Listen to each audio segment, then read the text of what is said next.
ये अचानक से मुझे क्या हो रहा है? मेरा गला इतना सूख क्यों रहा है? इतनी ज्यादा प्यास। हे भगवान, पानी पानी। सुनैना जैसे तैसे अपने बेड से उठती है और फिर टेबल पर रखा हुआ पूरा पानी का बोतल खाली कर देती है, लेकिन उसकी प्यास अभी भी नहीं बुझती है। ये मुझे क्या हो रहा है? मेरा पूरा शरीर इतना ज्यादा कांप क्यों रहा है? ये क्या हो रहा है मुझे?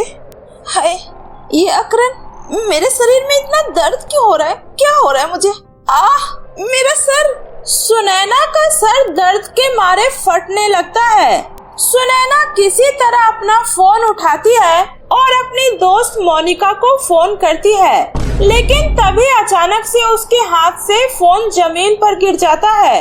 वहीं दूसरी तरफ मोनिका फोन उठाती है, लेकिन उसे कोई आवाज नहीं आता है। Hello hello Sunaina, hello. अरे लगता है गलती से कॉल लग गया होगा। चलो सुबह बात कर लूंगी, अभी सो जाती हूँ। सुबह होते ही सुनैना के रूम से उसकी डेड बॉडी बरामद होती है। पोस्टमार्टम के बाद पता चलता है कि उसकी मौत हार्ट अटैक की वजह से हुई है। मेघा, मैं इस पोस्टमार्टम रिपोर्ट को नहीं मानती। सुनैना की मौत कोई नॉर्मल मौत नहीं है, उसकी हत्या हुई है। जरूर उसे किसी ने मारा है। रजनी, तुम ये बात इतनी यकीन के साथ कैसे कह सकती हो? क्या उसने मरने से पहले तुम्हें कुछ बताया था? नहीं, लेकिन 1 महीने के अंदर इस कॉलेज के अंदर 3 लड़कियों की संदिग्ध मौत हुई है। और तुम सबने एक बात नोटिस की है? सभी की मौत रात में हुई है और सबका पोस्टमार्टम रिपोर्ट एक जैसा है। लेकिन ऐसा कैसे हो सकता है? यार समझ में तो मेरे भी नहीं आ रहा है, लेकिन इन सबकी मौत में कुछ तो कॉमन है। छोड़ ना यार, ये सब पता करने के लिए पुलिस है ना। हमें ये सब छोड़कर अपने एग्जाम पर फोकस करना चाहिए। ऐसे ही कई दिन बीत जाता है। रात के 1 बज रहे थे। मोनिका अपने कमरे में बैठे पढ़ाई कर रही थी, लेकिन नींद की वजह से बार बार उसकी आंखें बंद हो रही थी, जिस वजह से मोनिका बार बार पानी से अपना मुंह धो रही थी।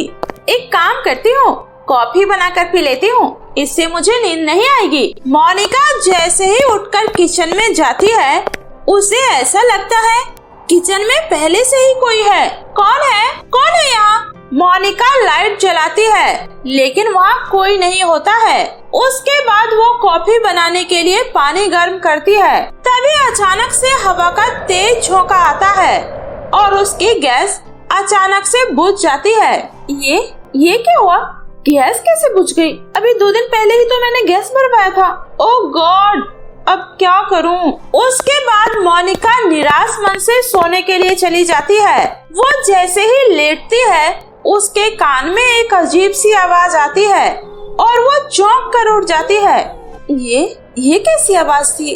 कौन है यहाँ? कौन है? तभी उसे बाहर पायल की छम छम की आवाज सुनाई देती है और ये आवाज कहीं और से नहीं बल्कि बाहर बरामदे से आ रही थी।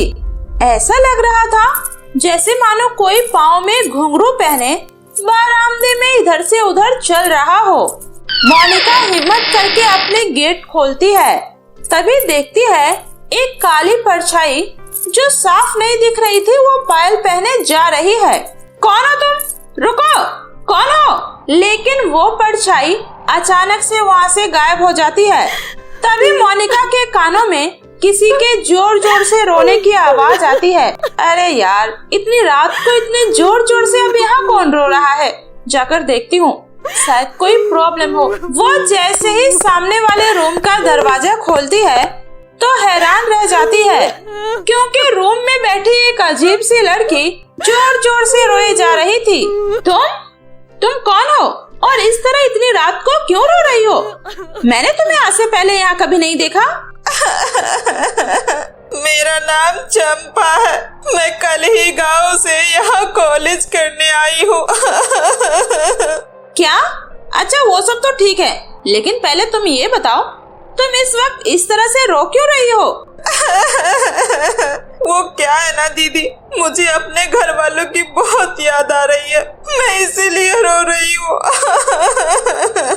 अरे भाई, जब घर वालों की इतनी याद आ रही है तो उनसे फोन करके बात कर लो। इस तरह से रो रो कर दूसरों की नींद और पढ़ाई डिस्टर्ब कर रही हो। दीदी वही तो नहीं कर सकते, क्योंकि मेरे घर वाले अब इस दुनिया में नहीं रहे। अच्छा बाबा ठीक है, सॉरी, लेकिन देखो अब तुम्हें ये सब भूलकर आगे बढ़ना चाहिए। तुम यहाँ पढ़ाई करने आई हो ना, इसलिए अब पढ़ाई पर फोकस करो। अब रोना बंद करो और सो जाओ, सुबह मिलते हैं। Good night. सब मरोगे, सब के सब, कोई नहीं बचेगा, कोई नहीं। ये तुम क्या बोल रही हो? दीदी मेरा मतलब है एक दिन सबको तो मरना है ना, इस मृत्यु से कौन बच पाया है? सबको एक दिन जाना ही होगा। अजीब पागल लड़की है, इसको तो खुद मेंटल हॉस्पिटल की जरूरत है। पता नहीं कहाँ कहाँ के पागल खाने से उठकर इस कॉलेज में लोग आ जाते हैं। हाँ, इतना बोलकर मोनिका वहाँ से चली जाती है और अपना गेट बंद करके फिर से सोने लगती है। तभी मोनिका के कान में फिर से वही अजीब सी आवाज आती है, कौन है? तभी उसका डोरबेल बजता है। ओफो, अब कौन आ गया? मोनिका जब गेट खोलती है तो दरवाजे पर वही लड़की खड़ी होती है। अब क्या हुआ तुमको? क्या चाहिए? दीदी मैं यहाँ कुछ लेने नहीं बल्कि देने आई हूँ। ये लीजिए ये किताब। मैंने सोचा शायद ये किताब आपके कुछ काम आ जाए। अच्छा ठीक है दो, अब जाओ और सोने दो मुझे। मोनिका उस किताब को अपने बुक के साथ रखकर सो जाती है। अगले दिन मोनिका जब सुबह सोकर उठती है तो देखती है कि सामने वाले रूम में तो ताला लगा हुआ है। अरे रामू काका, वो नई लड़की कहाँ चली गई? कौन सी लड़की बिटिया? इस कॉलेज में पिछले 2 महीनों से जो हादसे हो रहे हैं उससे डरकर तो लोग यहाँ से जा रहे हैं और तुम आने की बात कर रही हो। रामू काका, आप ठीक से याद कीजिए, कल इस रूम में एक नई लड़की आई थी। वो किसी दूर के छोटे गांव से यहाँ पर पढ़ाई के लिए आई थी। नहीं बिटिया, तुम्हें कोई गलत फहमी हुई है, यहाँ कोई लड़की नहीं आई। ठीक है रामू काका। उसके बाद मोनिका अपने कमरे में चली जाती है। तभी उसकी नजर उस किताब पर पड़ती है जो रात में उस लड़की ने उसे दी थी। वो बाकी किताबों में अलग ही चमक रही थी। मोनिका उस किताब को अपने हाथ में उठाती है और उसके पन्ने को पलटने लगती है। तभी उसके पहले पन्ने को देखकर उसके होश उड़ जाते हैं। उसे अपनी आंखों पर यकीन नहीं होता। आखिर ऐसा कैसे हो सकता है? कोई किताब किसी के भविष्य कैसे बता सकती है? नहीं, ये सब फालतू की बातें हैं। ऐसा नहीं हो सकता, ये सब अंधविश्वास है। मोनिका जैसे ही आगे का पन्ना पलटती है उस पर लिखा होता है, आज की रात तुम्हारी जिंदगी की आखिरी रात होगी। मोनिका के तो होश उड़ जाते हैं। उसे उस बात पर यकीन तो नहीं था, लेकिन फिर भी एक डर उसके अंदर बैठ जाता है। तभी उसके फोन की घंटी बजती है। हेलो मोनिका, हेलो मोनिका, मेरी बात ध्यान से सुन। मेघा की भी डेथ हो चुकी है। तू अगर हॉस्टल में है तो जल्दी से हॉस्टल से बाहर आ जा। वो हॉस्टल बिल्कुल भी सेफ नहीं है। वो लौट आई है और वो किसी को नहीं छोड़ेगी। रजनी, तू किसकी बात कर रही है? कौन लौट आई है? मोनिका, आज से 4 साल पहले इस हॉस्टल में गांव से एक लड़की पढ़ने के लिए आई थी, लेकिन गलत संगति की वजह से वो फेल हो जाती है।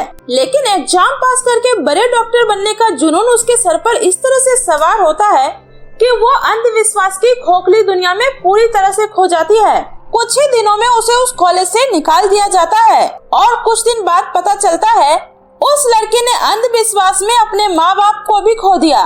लेकिन तब भी उसे वो नहीं मिला जो वो हासिल करना चाहती थी, जिस वजह से वो पागल हो जाती है। लेकिन तुम ये सारी बातें मुझे क्यों बता रही हो मोनिका? क्योंकि हो ना हो, उस लड़की का हॉस्टल में हो रहे मौत से कोई ना कोई कनेक्शन तो जरूर है, क्योंकि लोग कहते हैं उसके पास एक भविष्य बताने वाली किताब हुआ करती थी, जिसे देखकर वो लोगों को उनका फ्यूचर बताया करती थी। और आज तक उसने जिसके बारे में जो कुछ भी बताया है वो सब कुछ सच हुआ है। क्या रजनी, वो किताब तो मेरे पास है। क्या सच में? मोनिका, उस किताब को जल्दी से जला दे, इससे पहले कि वो तुम्हें अपने काबू में करके मार डाले। उसे जला दे। मैं जल्दी ही तुम्हारे पास पहुंच रही हूँ। बाबा, हमें जल्दी ही चलना होगा, मोनिका मुसीबत में है। उसके बाद जिस बाबा ने रजनी को चंपा के बारे में सच्चाई बताई थी, वो उसे लेकर हॉस्टल पहुंचती है। तभी देखती है कि मोनिका के कमरे में आग लगा हुआ है, हर तरफ धुआं है। ये देखकर रजनी जोर जोर से रोने लगती है।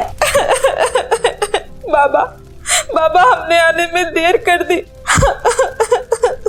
मोनिका भी उस भूतिया लड़की के किताब वाले खेल में फंस गई। तभी उस धुएं में से मोनिका बाहर आती है। रंजना, मैं ठीक हूँ, तुमने बिल्कुल सही कहा था। ये सब उसी पागल आत्मा का किया कराया है।